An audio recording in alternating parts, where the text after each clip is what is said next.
अब पार्टी में जारी गुटबाजी पर कांग्रेस के आला नेता कुछ भी खुलकर बोलने को तैयार नहीं है। बैठक में हुए हंगामे को कांग्रेस प्रदेश अध्यक्ष राजा वड़िंग सीएम भगवंत मान की साजिश बता रहे हैं।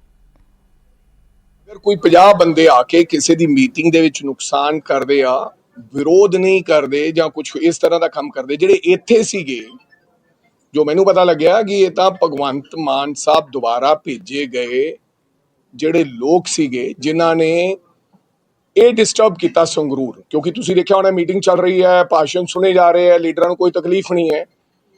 कोई 50 बंदे ਜਿਹੜੇ कोई पेड़ बंदे जिन्हां ने कि अज खलल मचाया, अगर जे मुख्यमंत्री साहब नूं ये लगता होवे कि असीं डरा के कांग्रेस दा ये मुहिम बंद कर देंगे, ये तो होनी नहीं। मुख्यमंत्री साहब अब देखिए, मीटिंग कांग्रेस की है, कांग्रेस के कार्यकर्ता हैं, कांग्रेस के नेता हैं, लेकिन साजिश भगवंत मान की है। इसी से अंदाजा लगाया जा सकता है कि कांग्रेस इस वक्त किस मुश्किल में फंस गई है। पंजाब कांग्रेस में जारी गुटबाजी से पंजाब कांग्रेस प्रभारी भूपेश बघेल भी भड़क गए हैं। भूपेश बघेल ने साफ कर दिया है कि पार्टी अब बागियों को बर्दाश्त नहीं करेगी।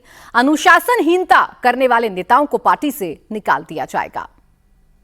चुनाव हो सकता है फरवरी 27 के पहले नवंबर महीने में होगा, तो हमारे पास केवल 3 महीने हैं और इस 3 महीने में हमको पार्टी संगठन भी मजबूत करना है, वैचारिक रूप से भी, सांगठनिक रूप से भी, और लड़ाई हमारे सामने जो और विरोधी दल हैं उनसे है। तो ये इस लड़ाई की तैयारी हमारी हम लोग मुकम्मल करेंगे।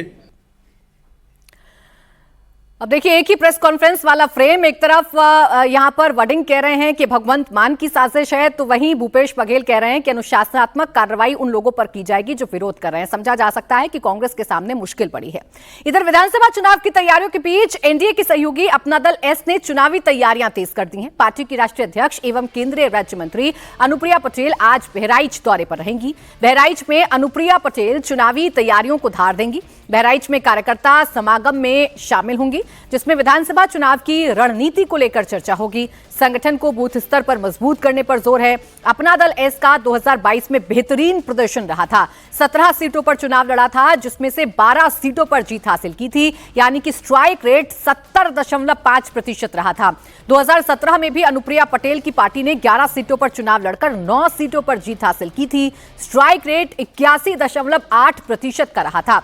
अब चुनौती 27 की है। बीजेपी के साथ मिलकर लगातार तीसरी बार एनडीए की सरकार बनाने की तैयारी अनुप्रिया पटेल की पार्टी करती हुई नजर आ रही है।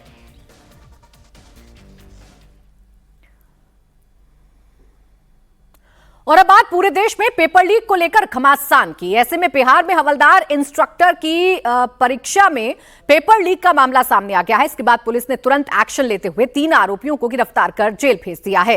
गिरफ्तार आरोपियों में पटना के विक्रम का निवासी राज समदर्शी, हाजीपुर का अभिषेक कुमार और बायोमेट्रिक सुपरवाइजर नितेश कुमार शामिल है।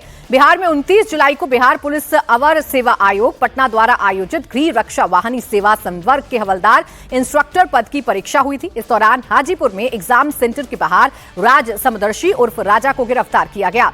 राज समदर्शी ने एग्जाम में धांधली की बात कबूल की, साथ ही अपने सहयोगी का नाम अभिषेक कुमार लिया। राज ने यह भी बताया कि अप्रैल 2026 में आयोजित एईडीओ परीक्षा में भी उसने धांधली की थी। राज समदर्शी ने हवलदार इंस्ट्रक्टर परीक्षा चोरी में बायोमेट्रिक सुपरवाइजर नितेश का नाम लिया। उसने कहा कि नितेश के जरिए उस तक प्रश्न पत्रों के उत्तर पहुंचते थे। इसके बाद पुलिस ने सहयोगी अभिषेक को भी पकड़ा है। राज समदर्शी एवं अभिषेक कुमार को मोबाइल से परीक्षा से जुड़े कई एडमिट कार्ड, उत्तर पत्र मिले हैं, जिन्हें दोपहर 12:21 पर भेजा गया था।